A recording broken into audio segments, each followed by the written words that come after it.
कभी ऐसा है कोई लड़की फिदा हो गई हो, बस इजाज चाहिए, दिन में भी चाहिए, रात में भी चाहिए, सपनों में भी इजाज। हाँ वो हुआ है, कई दफा हुआ है, लेकिन उससे क्या होता है कि आप डर जाते हैं यार। कोई इतना पोजेसिव हो जाए ना तो आप डर जाते हैं कि तो भाई एक तो वाकई बताओ।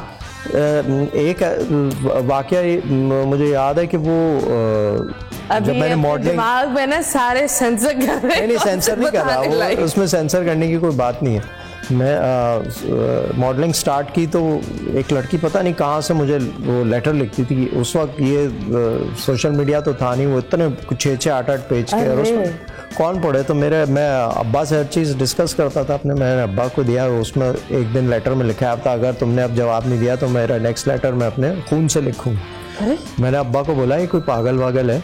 इससे आपस की बात है, अभी तक मुझे समझ में नहीं आया ये खून से लिखने का क्या तो होता भाई, लाल इंक ही इस्तेमाल कर। हाँ पता नहीं क्या, उसके बाद भी वो आते थे, खून से भी शायद आया क्या आया, फिर डर गया, मैं डर जाता था। मैंने कहा यार ये तो इधर आ ना जाए इधर, ये तो वो इस तरह। हाँ पता है ऐसे काफी लोग को लगता है कि ये दीवानगी होती है, लेकिन this is a mental illness. Of course, तो वो आप जो है ना थोड़ा you take a step back कि भाई ये कौन है इसको। फिर वो आपसे मिलने आए? नहीं, बस लेटर आए और वो बस, मैंने कभी जवाब नहीं दिया। कभी भी अगर जवाब दे देते कि भैया तुम क्या कर रही हो क्या है, तो वो तो फिर वो ऑकवर्ड सा हो जाता है। वो एक होता है ना बढ़ावा हो जाता है। One someone is saying that you know मैं मर जाऊंगा फलाना टमाका, आप बोलो भाई मर जा। मतलब अगर कोई ऑब्सेशन वाला बंदा हो, ऐसा नहीं हो, अगर फैमिली वाला बोल रहा है। अच्छा, ये लड़कियों के साथ बहुत ज्यादा होता होगा, नॉट ओनली शोबिज बट आम लड़कियों के साथ भी मैंने सुना है कि इस तरह की चीजें जो है ना वो होती हैं। खा लिया। हाँ, तो वो आप इतनी एक्सट्रीम लेवल पे जब चले जाते हैं जुनून, तो वो that's not safe for the other person. That's not safe, पर एट द सेम टाइम ये जुनून is just tactic to blackmail someone. हाँ, अगर आप उसके अंदर कहीं फंस गए किसी चक्कर में, और तो फिर आप, मैंने तो काफियों को बोला है फिनोल पर आ जाऊंगी, मरते नहीं। अगले दिन बोलती हूँ जिंदा हो तुम। क्यों भाई?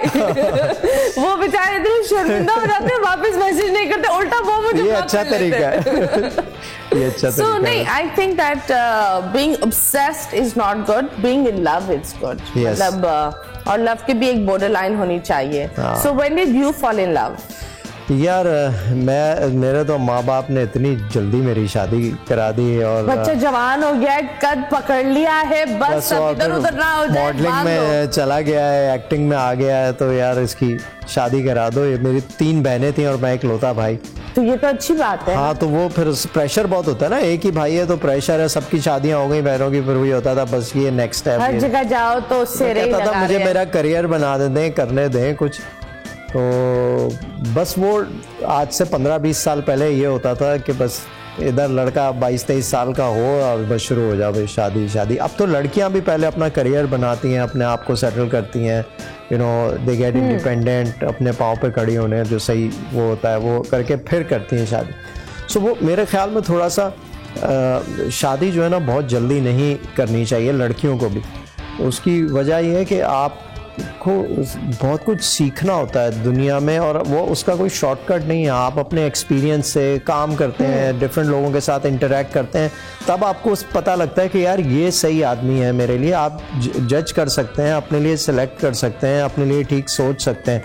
अब 18 साल 20 साल का बच्चा जो है, लड़का हो या लड़की, वो ऑल ब्लास्टिंग, तो उसकी सोच तो बच्चों वाली होती है ना। वो उसको आप अगर शादी करा देते हैं तो वो इसलिए जो है ना फिर सक्सेसफुल हो रही है। सो बच्चों को पढ़ने देना चाहिए, उनका एक्सपोजर अच्छा होना चाहिए ताकि वो खुद अपना अच्छा बुरा समझ सके। मेरी तो यही फिलॉसफी। तो नजर आ रहा है सामने लिखा हुआ है जुल्म मिटने के लिए 2 चीजों से मिटेगा भाई।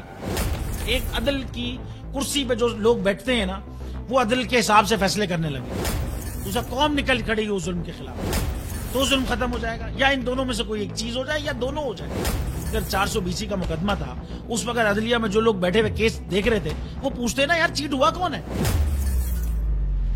जब उनको दिखता कोई चीट नहीं हुआ, केस खत्म कर देते। तो जालिम जुल्म कर ही नहीं पाता।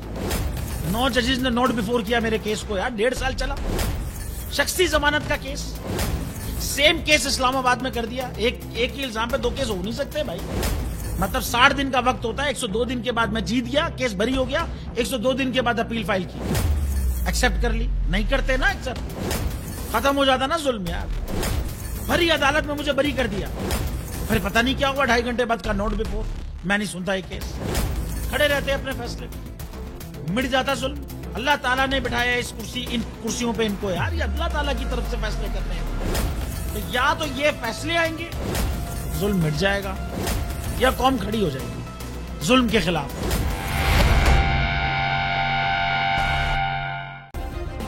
सब्सक्राइब करें और बेल दबाएं ताकि कोई खबर रह न जाए।